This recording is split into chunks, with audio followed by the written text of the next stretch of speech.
नमस्कार। World news में आज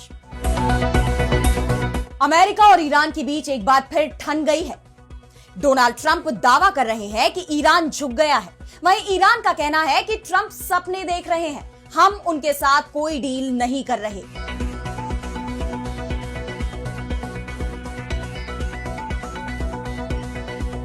अमेरिका और ईरान के बीच डील होगी या जंग, जल्दी ही इसकी तस्वीर साफ हो जाएगी। वैसे ट्रंप का बयान सामने आया है जिसमें उन्होंने कहा है कि ईरान हमारी सभी शर्तों को मानने के लिए तैयार हो गया है, लेकिन ईरान ने ट्रंप के दूत बनकर तेहरान पहुंचे पाकिस्तानी फील्ड मार्शल आसिम मुनीर से कह दिया है कि अमेरिका से कोई डील नहीं होगी। ईरान ने ट्रंप के दावों को फिर से खारिज करते हुए कहा कि परमाणु कार्यक्रम पर समझौता नहीं करेगा ईरान, भले ही फिर शुरू हो जाए जंग। और इन सब पर हम करेंगे विस्तार से चर्चा, लेकिन आइए जरा उन खबरों को भी देख लें जिन पर आगे होगी बात। लेबनान और इजरायल के बीच 10 दिन का सीज फायर, अमेरिकी राष्ट्रपति ट्रंप ने किया ऐलान। इजरायल के विपक्षी नेता ने की युद्ध विराम की निंदा, हिजबुल्लाह ने भी दी चेतावनी। यूएनएससी में दोहरे दर्जे की सदस्यता मंजूर नहीं, भारत ने स्थायी सीट और वीटो पर ठोका दावा, चीन और पाकिस्तान का विरोध। भारत की रिपोर्ट से लीक हो गई अमेरिका और इंडोनेशिया की सीक्रेट एयर स्पेस डील, बवाल के बाद हटना पड़ा पीछे, अमेरिका को अब नहीं मिलेगा एयर स्पेस पर कंट्रोल। और चलते चलते में देखेंगे दुनिया की सबसे महंगी बारिश, सौरमंडल के 2 ग्रहों पर आसमान से टपकते हैं असली हीरे। इन सभी खबरों पर हम विस्तार से करेंगे बात, लेकिन पहले एक नजर हेडलाइंस पर। ट्रंप प्रशासन को झटका, प्रतिनिधि सभा ने पारित किया हैती प्रवासियों की सुरक्षा से जुड़ा बिल, इन प्रवासियों के खिलाफ जारी एक्शन पर लगेगी रोक। अमेरिका ने सैन्य आक्रामकता दिखाई तो लड़ाई लड़ेगा देश, क्यूबा के राष्ट्रपति मिगेल की अमेरिका को 2 टूक, राष्ट्रपति ट्रंप ने क्यूबा पर कब्जे के दिए हैं संकेत। हमास को करो बैन, फलस्तीनी गुट के खिलाफ भारत से इजरायल की मांग, आतंकी गुट लश्कर ए तैयबा से कनेक्शन का दावा। कनाडा में बड़े पैमाने पर डिपोटेशन की तैयारी, खालिस्तानी समर्थकों पर भी लटकी तलवार, सरकार ने शरणार्थियों और अस्थायी रूप से रह रहे लोगों को जारी किया नोटिस। तो एक तरफ अमेरिका और ईरान को दोबारा बातचीत की टेबल पर लाने की कोशिशें चल रही हैं, वहीं दूसरी तरफ अमेरिका और ईरान के बीच तनाव भी बढ़ता नजर आ रहा है। अमेरिकी राष्ट्रपति डोनाल्ड ट्रंप ने एक बार फिर दावा किया है कि ईरान जंग खत्म होने के नजदीक है, लेकिन ईरान ने उनके सभी दावों की पोल खोल दी है और चेतावनी दी है कि वो सपने न देखे। दरअसल ट्रंप ने मीडिया से बात करते हुए अमेरिकी सेना को सबसे ताकतवर बताया और कहा, I will say the war in Iran is going along swimmingly. We can do whatever we want. कि अमेरिका और ईरान के बीच बातचीत का अगला दौर इसी वीकेंड हो सकता है। तेहरान अब पहले से ज्यादा लचीला है, वे हमें न्यूक्लियर डस्ट वापस देने पर राजी हो गए हैं। इस बात की बहुत अच्छी संभावना है कि हम कोई समझौता कर लेंगे। अगर ये डील हो जाती है तो तेल मुफ्त मिलेगा, हॉर्मुज जलडमरू मध्य खुला रहेगा और सब कुछ बहुत अच्छा होगा। अगर इस्लामाबाद में समझौते पर हस्ताक्षर होते हैं तो मैं पाकिस्तान जा सकता हूं। जिस तरह ट्रंप दावा कर रहे हैं कि ईरान लगभग हर बात पर सहमत हो गया है, यहां तक कि वो अपना संवर्धित यूरेनियम भी अमेरिका को देने को तैयार हो गया है, उनकी बातों पर भरोसा करना पहले ही मुश्किल नजर आ रहा था और ईरान ने भी बिना देर किए उनके सभी दावों की हवा निकाल दी। ईरानी मीडिया ने ट्रंप के दावे को गलत बताते हुए कहा कि अमेरिकी राष्ट्रपति हवाई किले बना रहे हैं। ईरान के सरकारी ब्रॉडकास्टर IRIB ने अपने आधिकारिक एक्स अकाउंट पर ट्रंप के बयान का वीडियो साझा करते हुए कहा कि ऊंट कपास के बीज का सपना देखता है, कभी उसे निगलता है तो कभी दाना दाना खाता है। फारसी की इस कहावत का मतलब है कि वो ऐसी उम्मीदें पाल रहा है जिनका जमीन पर कोई ठोस आधार नहीं है। यही नहीं, ईरान ने दुनिया पर भी परमाणु मुद्दे को लेकर दोहरे मापदंड का आरोप लगाया है। ईरान के राष्ट्रपति मसूद पेजेश्कियान ने एक्सपोस्ट में कहा कि एक शासन के लिए परमाणु हथियार, लेकिन एक पूरे राष्ट्र के लिए शांतिपूर्ण परमाणु कार्यक्रम की वजह से उसके खिलाफ जंग। ईरान, इराक और सीरिया में वैज्ञानिकों की जान ली गई, मिनाब में बच्चों की जान लेना, क्या दुनिया के कुछ नेताओं की मानवीय अंतरात्मा मर चुकी है? पिछले साल UNGA में मैंने इस्लाम, ईसाई धर्म, यहूदी धर्म और मानवीय अंतरात्मा के गोल्डन रूल पर लौटने का आग्रह किया था कि दूसरों के साथ वैसा व्यवहार ना करें जैसा आप अपने साथ नहीं चाहते। एक तरह से ईरान ने पूरी दुनिया को आईना दिखाया है कि अमेरिका कर क्या रहा है। पिज़ेशकियान का यह बयान ऐसे वक्त में आया है जब फ्रांस और ब्रिटेन लगभग 40 देशों की एक बैठक की मेजबानी कर रहे हैं। यह बैठक हॉर्मुज में नाकेबंदी और उससे दुनिया में तेल और सप्लाई पर पड़ रहे असर को लेकर होगी। फ्रांस की रक्षा मंत्री कैथरीन वोथखां का कहना है कि बेल्जियम, नीदरलैंड और फ्रांस जैसे यूरोपीय देशों के पास बारूदी सुरंगों को हटाने की क्षमता है। यानी हॉर्मुज की नाकेबंदी खुलवाने के लिए फ्रांस जैसे देशों ने अमेरिका से हटकर अपना नया संगठन बनाना शुरू कर दिया है। इस बीच पोप लियो ने युद्धों पर खर्च और वैश्विक नेताओं पर तीखा हमला बोला है। उन्होंने कहा कि दुनिया कुछ तानाशाहों की वजह से तबाह हो रही है और अरबों डॉलर युद्ध पर खर्च किए जा रहे हैं, जबकि शिक्षा और इलाज जैसे जरूरी क्षेत्रों में संसाधनों की कमी है। युद्ध शुरू करना आसान होता है, लेकिन उसे ठीक करने में लंबा समय लगता है। साफ है, पोप लियो का निशाना अमेरिका पर था। बहरहाल अब सबकी नजरें इस बात पर टिकी हैं कि क्या अमेरिका और ईरान के बीच कोई समझौता हो पाएगा? क्या पाकिस्तान की कोशिशें कामयाब हो पाएंगी? क्योंकि जिस तरह पाकिस्तानी डेलीगेशन ईरान से सीधा वॉशिंगटन न जाकर इस्लामाबाद लौट गया, उसके बाद इस बैठक को लेकर भी कई सवाल खड़े हो गए हैं। और अब बढ़ते हैं अगली खबर की तरफ, जहां हम बात करेंगे लेबनान में हुए युद्ध विराम की। तो आखिरकार ईरान की शर्तों के आगे अमेरिका झुकने पर मजबूर नजर आ रहा है। ईरान ने पश्चिम एशिया में स्थायी युद्ध विराम के लिए लेबनान में भी शांति समझौते की मांग की है और अब उसकी मांग पूरी होती भी नजर आ रही है, क्योंकि लेबनान और इजराइल के बीच 10 दिनों का युद्ध विराम हो गया है और इसकी घोषणा भी अमेरिकी राष्ट्रपति डोनाल्ड ट्रंप ने खुद की है। उन्होंने कहा कि इजराइल और लेबनान के बीच 10 दिनों के युद्ध विराम पर सहमति बन गई है, जिसका मकसद क्षेत्र में तनाव कम करना है। ये लेबनानी राष्ट्रपति जोसेफ ऑन और इजराइल के प्रधानमंत्री बिन्यामिन नेतन्याहू के साथ हुई बातचीत के बाद हुआ है। लेबनान के लिए ये एक ऐतिहासिक दिन हो सकता है। अच्छी चीजें हो रही हैं। दरअसल ईरान जंग के बीच इजराइल ने लेबनान के हिजबुल्लाह के खिलाफ दूसरे मोर्चे पर भी जंग शुरू कर दी थी और लगभग 1 महीने से जारी इस जंग में उसने लेबनान के एक बड़े इलाके पर कब्जा भी जमा लिया। उसके हमलों में अब तक 2196 लेबनानियों की जान भी जा चुकी है। इजराइल के इन क्रूर हमलों के खिलाफ तमाम देशों ने आवाज उठाई, लेबनान में जंग रोकने की मांग की और आखिरकार ट्रंप ने मजबूरन दोनों पक्षों के बीच आमने सामने बातचीत का ऐलान किया। दशकों बाद वॉशिंगटन में लेबनान और इजराइल ने पहली बार सीधी राजनयिक वार्ता की और अब जब युद्ध विराम का ऐलान हो गया है तो इस क्षेत्र में शांति की उम्मीद जताई जा रही है। इंटरनेशनल रेस्क्यू कमेटी, संयुक्त राष्ट्र, इन सब से लेकर कतर जैसे देशों तक कई पक्षों ने इस युद्ध विराम का स्वागत किया है, लेकिन इस संघर्ष विराम को लेकर कई सवाल भी उठ रहे हैं कि क्या ये वाकई टिक पाएगा। लेबनानी सेना ने आरोप लगाया है कि इजराइल के साथ हुए सीजफायर समझौते का कई बार उल्लंघन हो चुका है, यानी जमीनी हालात अभी भी नाजुक बने हुए हैं। वहीं इजरायली प्रधानमंत्री बिन्यामिन नेतन्याहू के एक बयान ने भी इस सीजफायर पर संशय बढ़ा दिया। उन्होंने कहा है कि दक्षिणी लेबनान में 10 किलोमीटर का सिक्योरिटी जोन बना रहेगा, जिसका मतलब यह हुआ कि इजराइल फिलहाल लेबनान से अपनी सैन्य मौजूदगी खत्म करने के मूड में नहीं है।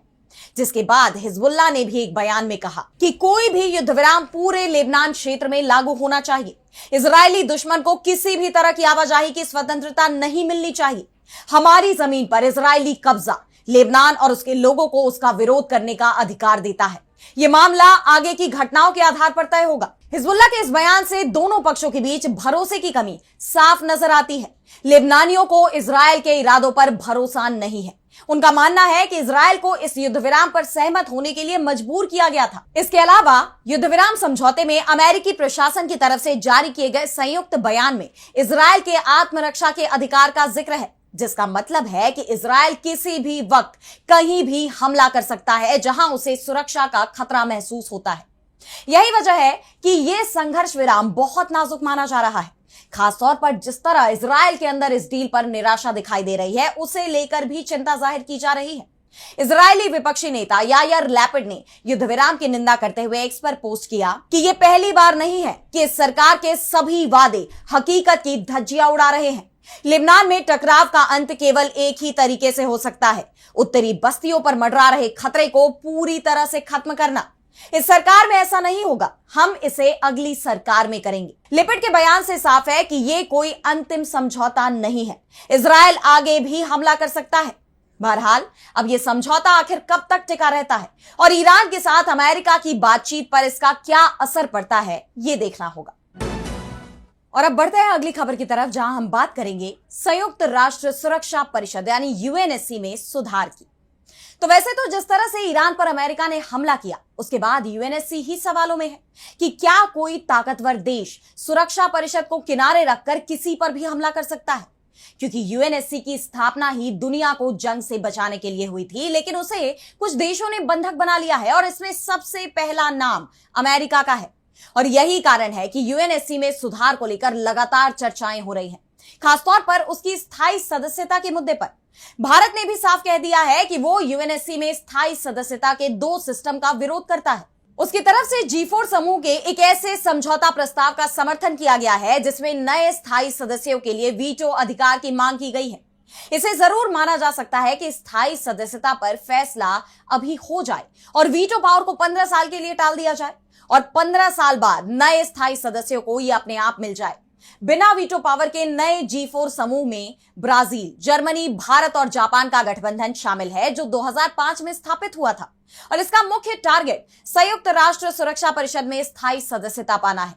यूएनएससी में सुधारों पर अंतर सरकारी वार्ताओं यानी आईजीएन में बोलते हुए भारत के स्थायी प्रतिनिधि पर्वतनेनी हरीश ने कहा कि सुरक्षा परिषद में असली सुधार के लिए वीटो अधिकारों के साथ स्थायी सदस्यों की श्रेणी का विस्तार करना बहुत जरूरी है।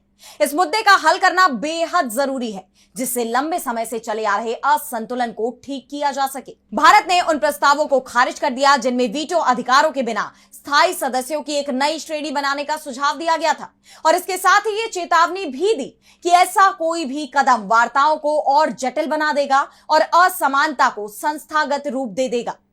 दरअसल चीन और पाकिस्तान सुरक्षा परिषद में भारत की स्थायी सदस्यता का विरोध कर रहे हैं। पाकिस्तान के विरोध का कारण सभी को पता है कि वो भारत को आगे बढ़ते नहीं देखना चाहता। वहीं चीन के विरोध का कारण भी क्षेत्रीय प्रतिद्वंद्विता से जोड़कर देखा जा रहा है, क्योंकि चीन G4 में शामिल जापान और भारत की स्थायी सदस्यता का विरोध कर रहा है। लेकिन ब्राजील और दक्षिण अफ्रीका की स्थायी सदस्यता से उसे कोई परेशानी नहीं है। हालांकि पिछले कुछ दिनों में भारत को लेकर चीन का रुख जरूर कुछ नरम पड़ा है, लेकिन अभी भी भारत के लिए यूएनएससी की स्थायी सदस्यता हासिल कर पाना आसान नहीं है। और अब अगली खबर में बात करेंगे बैकफुट पर आए इंडोनेशिया की। तो इंडोनेशिया ने अमेरिका को बड़ा झटका दे दिया है। उसने अमेरिका को अपना एयर स्पेस इस्तेमाल करने की इजाजत देने से साफ इनकार कर दिया है और इसके पीछे भारत का हाथ माना जा रहा है। दरअसल अमेरिका और इंडोनेशिया के बीच एक गुप्त रक्षा समझौता हुआ था जिसके तहत अमेरिका का फाइटर जेट बिना किसी इजाजत के आसानी से इंडोनेशिया के एयर स्पेस में उड़ सकता है और लैंड भी कर सकता है। कुल मिलाकर यह कहा जा रहा था कि इस डील से अमेरिका अपने मतलब के हिसाब से इंडोनेशिया का इस्तेमाल कर सकता है और इसके जरिए अमेरिका चीन की घेराबंदी की फिराक में था। लेकिन यहां अमेरिकी राष्ट्रपति डोनाल्ड ट्रंप के प्लान पर पानी फिर गया है। इंडोनेशिया में इस समझौते का भारी विरोध हुआ। इंडोनेशिया के ही विदेश मंत्रालय ने कई सवाल खड़े कर दिए। इस डील को अमेरिका के सामने सरकार का सरेंडर बता दिया, जिसके चलते इस योजना को स्थगित करना पड़ा। और अब समझौते पर हस्ताक्षर होने से ठीक एक दिन पहले एक भारतीय मीडिया ने एक गुप्त योजना से संबंधित गोपनीय दस्तावेज लीक कर दिए। इस लीक के बाद इंडोनेशिया में भारी हंगामा हुआ और आखिरकार इस प्रावधान को फाइनल डील से बाहर कर दिया गया। बता दें कि इसका असली मकसद सिर्फ उड़ान भरना नहीं, बल्कि एक बड़े रणनीतिक इलाके मलक्का स्ट्रेट पर नजर रखना था। यह वही समुद्री रास्ता है जहां से दुनिया का करीब 30% तेल और 40% व्यापार होकर गुजरता है, और वो भी ऐसे वक्त में जब ईरान के जरिए हॉर्मुज स्ट्रेट की नाकाबंदी ने वैश्विक तेल आपूर्ति को बुरी तरह प्रभावित किया है। इस रिपोर्ट के सामने आने के बाद इंडोनेशिया में राजनीतिक हलचल बढ़ गई। वहां के सांसदों ने सवाल उठाया कि किसी विदेशी सेना को देश के एयर स्पेस में इतनी बड़ी छूट आखिर कैसे दी जा सकती है। नेताओं ने साफ कहा कि ऐसा कोई भी फैसला संसद की मंजूरी के बिना नहीं लिया जा सकता, जिसके बाद इंडोनेशिया की सरकार को तुरंत सफाई देनी पड़ी। डिफेंस मिनिस्ट्री ने कहा कि जो डील साइन हुई है उसमें अमेरिकी विमानों को ओवरफ्लाइट एक्सेस देने की बात शामिल ही नहीं है। यानी असली डील तो हुई, लेकिन उसका सबसे अहम और सबसे विवादित हिस्सा बाहर कर दिया गया, जिसके बाद साफ हो गया है कि अमेरिकी जेट विमानों को हवाई क्षेत्र के ऊपर से उड़ान भरने की इजाजत देने का प्रावधान इस समझौते के दायरे से बाहर रखा गया है। यानी देखा जाए तो इंडियन मीडिया ने अमेरिका का खेल बिगाड़ दिया है। और अब चलते चलते में बात करेंगे हीरे यानी डायमंड्स की बारिश की। तो बारिश का नाम सुनकर आपके दिमाग में सबसे पहले कौन सी तस्वीर उभरती है? जाहिर है आसमान से पानी बरसने की ही तस्वीर सामने आएगी। लेकिन क्या आप मानेंगे कि हमारे ब्रह्मांड में कुछ ग्रह ऐसे भी हैं जहां बारिश का मतलब पानी वाली बारिश नहीं होती, बल्कि कुछ और ही होता है? जी हाँ, हमारे सौर मंडल के दो ग्रहों नेपच्यून और यूरेनस पर हीरों की बारिश होती है। जिस हीरे को खरीदने के लिए हमें अपनी जेब ढीली करनी पड़ती है, वहीं दूसरी तरफ इन ग्रहों में इनका अकूत भंडार मौजूद है। तो आइए जरा इसके बारे में समझते हैं कि आखिर ऐसा क्यों होता है। तो इन ग्रहों के वातावरण में मीथेन गैस बहुत ज्यादा मात्रा में है। मीथेन वही गैस है जिसमें कार्बन छिपा होता है, जैसे कोयले में होता है। नेपच्यून और यूरेनस पर हवा का दबाव पृथ्वी के मुकाबले लाखों गुना ज्यादा है और अंदरूनी तापमान भी बहुत ज्यादा है। ये बिल्कुल वैसा ही है जैसे किसी प्रेशर कुकर में बहुत ज्यादा गर्मी और दबाव बन जाए। जब मीथेन गैस ग्रह की गहराई में जाती है तो भयानक गर्मी और दबाव के कारण मीथेन से कार्बन अलग हो जाता है और यही कार्बन दब दब कर सख्त हो जाता है और हीरा बन जाता है। जैसे हमारे यहाँ ओले गिरते हैं, वैसे ही वहां कार्बन के ये टुकड़े हीरों की शक्ल लेकर ग्रह के केंद्र की तरफ गिरने लगते हैं। वैज्ञानिकों का मानना है कि ये हीरे काफी बड़े और असली होते हैं। वैज्ञानिकों ने धरती पर लैब में लेजर किरणों की मदद से ठीक वैसी ही स्थिति पैदा की और छोटे छोटे हीरे बनाकर भी देखे। लेकिन फिलहाल नेपच्यून और यूरेनस से हीरों को लेकर आना मुमकिन नहीं है और इसकी दो बड़ी वजहें हैं, जिसमें पहली है दूरी। तो ये ग्रह हमसे अरबों किलोमीटर दूर है, वहां तक जाने में ही कई साल लग जाएंगे। और दूसरी वजह है खतरनाक मौसम। वहां की ठंड हड्डियों को जमा देने वाली है और हवा का दबाव इतना है कि कोई भी रॉकेट वहां पहुंचते ही किसी खाली डिब्बे की तरह पिचक जाएगा। तो फिलहाल हम इन हीरो को ला तो नहीं सकते, लेकिन इनके बारे में बात कर हैरानी तो बेशक होती है। तो जब कभी भी आप हीरो को देखें तो अब याद कीजिएगा कि कुछ ऐसे ग्रह भी हैं जहां इनकी बारिश होती है। तो फिलहाल आज इस वर्ल्ड न्यूज में इतना ही। देश दुनिया की तमाम बड़ी खबरों के लिए आप देखते रहिए डीवी लाइव और मुझे दीजिए इजाजत। नमस्कार।